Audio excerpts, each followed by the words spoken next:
Let's talk about the siege base Marayah. Now, if you're not familiar where this is, it is right there in 7 on the line of G and H. Now, in the most recent episode of Neebs Gaming, they were trying to raid this base, and I want to run through the different ways that you can go about raiding this location. I am currently in creative mode, so nothing's going to attack me because I want to show you the different functions of this location.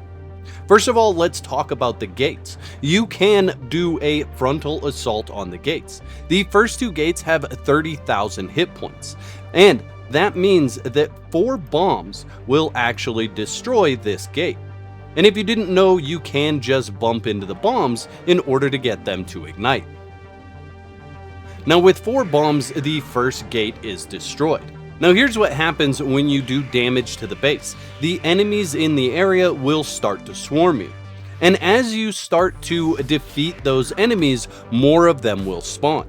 They never stop spawning, they are going to continue to spawn until you make it through the next section. So until I knock down this gate right here, the enemies that are in this inner courtyard and the enemies that are outside of this courtyard will continue to spawn and come to attack me. This can overwhelm a player, even a player and a thrall, very quickly. And even if you're in a team, it can still be overwhelming doing the full assault from the front.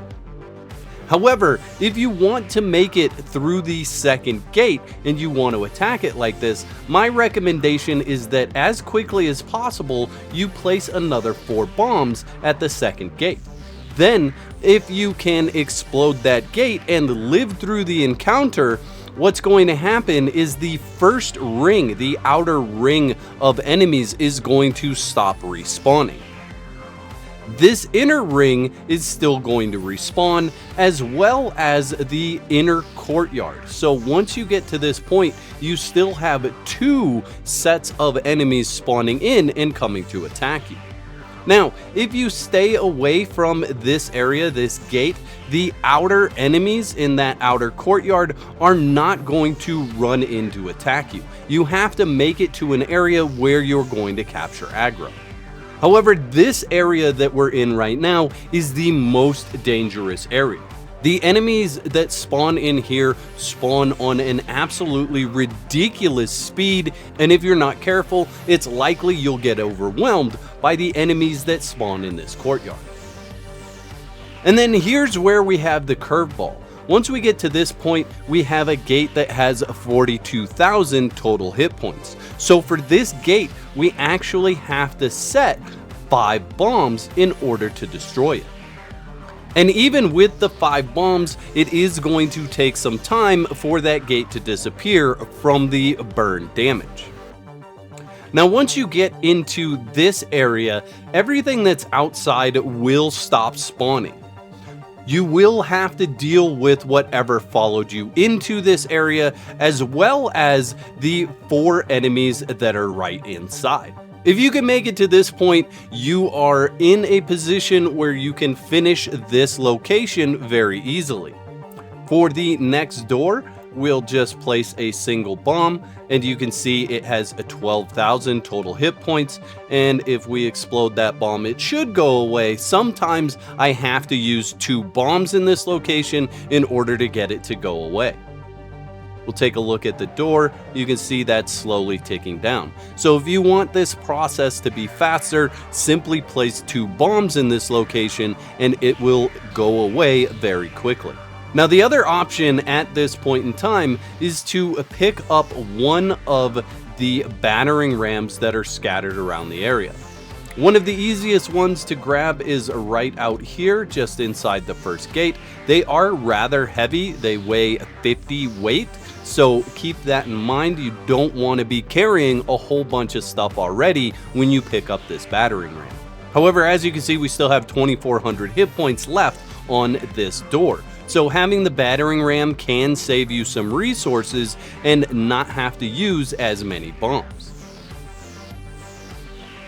Once you reach this point, you have 3 enemies down here and 3 enemies up here, one of which being a 2-skull mini-boss.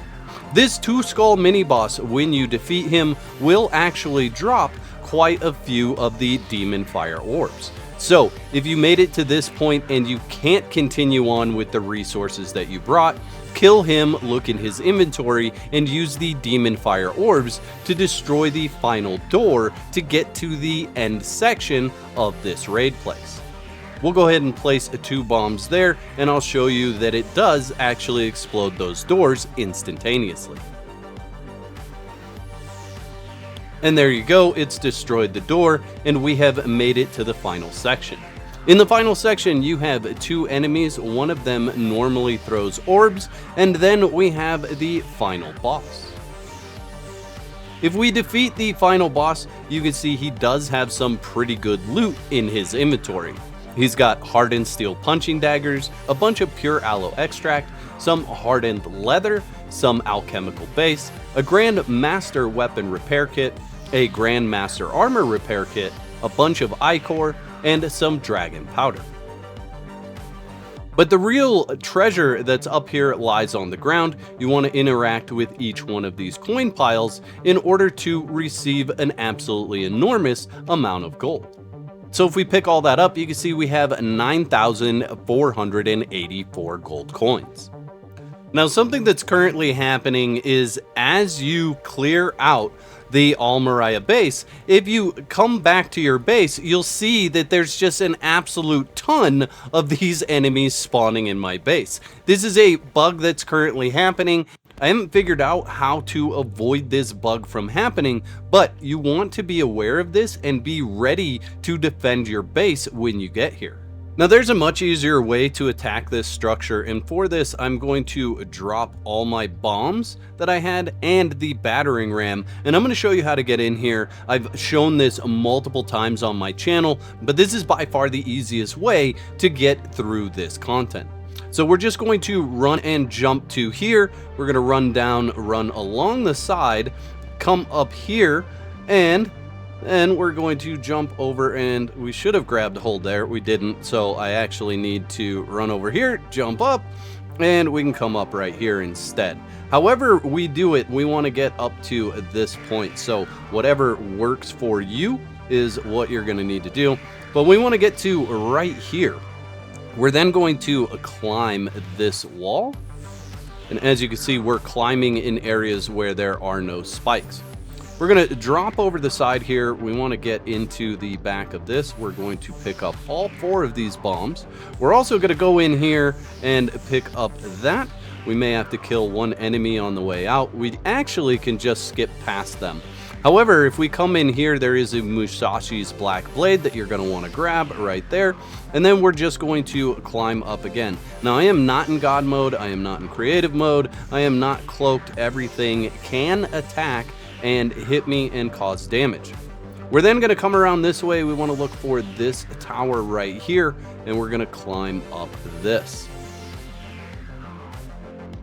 And they are shooting arrows at me. I found that if you tuck yourself in the corner, it makes it harder for them to hit you. But we're going to drop down here, then jump up here and climb up. Now that we're at this point, it's really easy. There is 1 enemy that spawns right in there. We're just going to go past him. We're going to jump up here. Hope he doesn't shoot us with a lucky arrow from where he's at. And there we go. We want to get to this point because we want to destroy that wall right there. We'll go ahead and put our bombs in our inventory. And just so you know, this has 70,000 hit points. We're going to place all 4 of our bombs at once. It should work just fine. If you are struggling with this, placing all 4, let each one of them go off by itself and wait for all the burn damage to go away. We definitely need the battering ram as well, so make sure you bring one of those up here. I already showed you where you can grab it. And with that, we are down under 40,000 hit points there. So we'll just start hitting it with our battering ram. It's likely that since I set off all 4 of those bombs at the same time, we won't actually be able to get in here this way.